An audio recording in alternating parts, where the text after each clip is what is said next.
Good to have you back. Thanks for joining us today. Sorry you had to suffer through cell phone talk. I would argue that was Clint's fault. Yeah, that's fair. We are in the last, really the last part of the Noah story, and it is the weirdest part of the Noah story. And if that seems unusual for a story about a guy who had to build an ark and get in it with all the animals and survive a flood, hold on, because it actually does get even stranger. What we see happening from this point on, as Noah and his sons and their families have arrived and they begin to repopulate the earth, the focus of Genesis for a short time is going to shift on the lineages. That, in other words, everybody can now be traced back to Noah, but by which tree, by which branch of that tree is going to matter in the scriptures. And it does this from very much an Israelite point of view that looks back over this part of human history and works to categorize or separate people into the divisions that will be important for the rest of the story. That's going to be short-lived because we do have the Tower of Babel in the next chapter, but we're going to see here a kind of presupposing of that story that really even jumps past the Babel story. So let's jump in and then we'll try to make some sense of this. The sons of Noah, verse 18 of chapter 9. The sons of Noah who went out of the ark were Shem, Ham, and Japheth. Ham was the father of Canaan. These three were the sons of Noah, and from these the whole earth was peopled. Noah was a man of the soil, and the first to plant a vineyard. He drank some of the wine and became drunk, and he lay uncovered in his tent. And Ham, the father of Canaan, saw the nakedness of his father and told his two brothers outside. Then Shem and Japheth took a garment, laid it on both of their shoulders, and walked in backward to cover the nakedness of their father. Their faces were turned away, and they did not see their father's nakedness. When Noah awoke from his wine and knew what his youngest son had done to him, he said, "Cursed be Canaan. Lowest of slaves shall be he to his brothers." He also said, "Blessed by the Lord God be Shem, and let Canaan be his slave. May God make space for Japheth, and let him live in the tents of Shem, and let Canaan be his slave." After the flood, Noah lived 350 years. All the days of Noah were 950 years, and then he died. So, this is the part of the story that I think a lot of people aren't aware of, or if they've read it before, they've been confused by it and wondered what the heck is happening. This is the story of Noah celebrating essentially a crop, a vineyard, and in the midst of that becomes intoxicated, maybe on purpose or maybe just as a result of discovering fermentation in growing grapes that become wine. However it is that it happens, for no explanation, perhaps it's hot, whatever, Noah ends up passed out in his tent without clothes on. That seems like an odd story. It may have meant something to the people of its day that is not really apparent to us. The purpose of this story, though, is really what happens next. Yeah, so what I want to just point out here is that we do very much have a continuation of the flood story. Remember this idea that God makes a covenant, there's this promise, there's this new day, and much like Adam and Eve's story, there's a garden, there's a vineyard, there's a place where produce is made. And in this case, however, instead of the garden being a place where the temptation comes from a serpent, here Noah falls prey to the fruit of the vineyard, right? He drinks to excess, and in doing so, he puts himself in a very vulnerable and, in this culture, shameful position. To be caught naked, it is not just a bad day. That is an unfortunate sort of breach of responsibility and conduct. So what we have here is the good fruit of living on the other side of God's blessing. In this case, taking in excess and leading one into a position of shame and unnecessary transparency or vulnerability. And this is a problem, and it's only going to be accentuated by his son's response to it. Right. And as to the particular of what the offense is here, scholars have argued this back and forth. It's not entirely clear. It is not entirely acceptable to see your father's nakedness. In fact, that phrase itself is problematic. It hints at a kind of judgment or ridicule. Probably, though, what's more likely is that he goes and tells his brothers. And so Noah wakes up covered in a blanket. How did I get this blanket on? He now finds out that not only did his son Ham see him, but he gossiped. He told, and there is a sort of possibility that the implication here is that he laughed at him, that he made fun of his father, that he dishonored him or disgraced him. Now, all of that is kind of guessed at, but one thing that is clear in the text, and I want to go back through this. So I want you to just keep track. I think it's 3. But in verse 18, we get told Ham was the father of Canaan, right? Then we get verse 22, 22. Ham, the father of Canaan. And then when Noah wakes up, he doesn't say, cursed be Ham. He says, cursed be Canaan.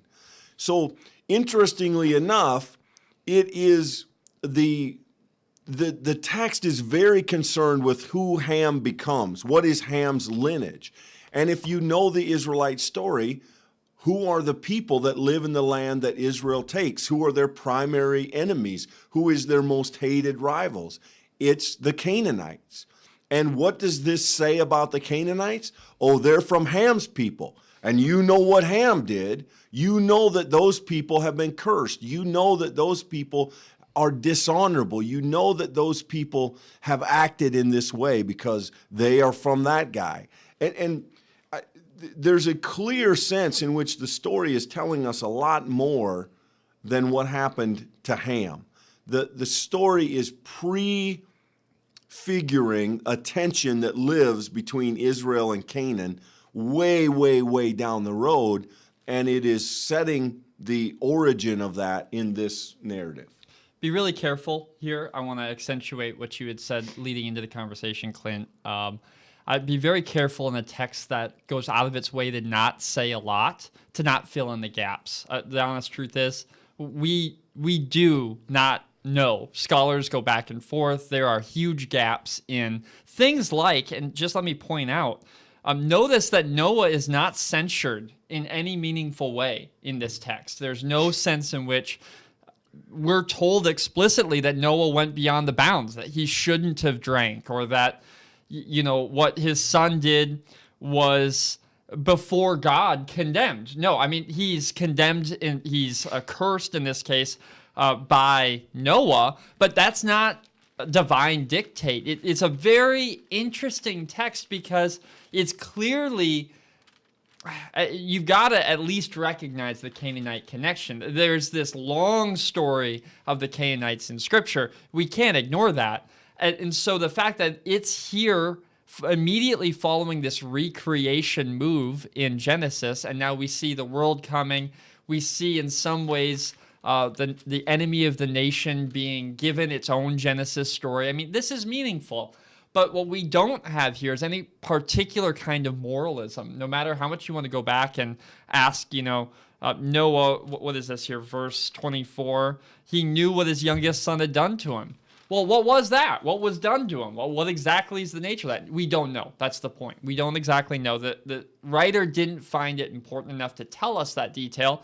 So a faithful reading of this at some level probably just needs to accept some mystery. I mean, if you think that's fair. I do, and I think that This is one of those instances where the Bible is telling us a story about people, but the point is about peoples. And so we're not going to do much with chapter 10. In fact, we'll probably skip it completely. But if you read chapter 10, you get these long lists of the nations that come from each of these sons.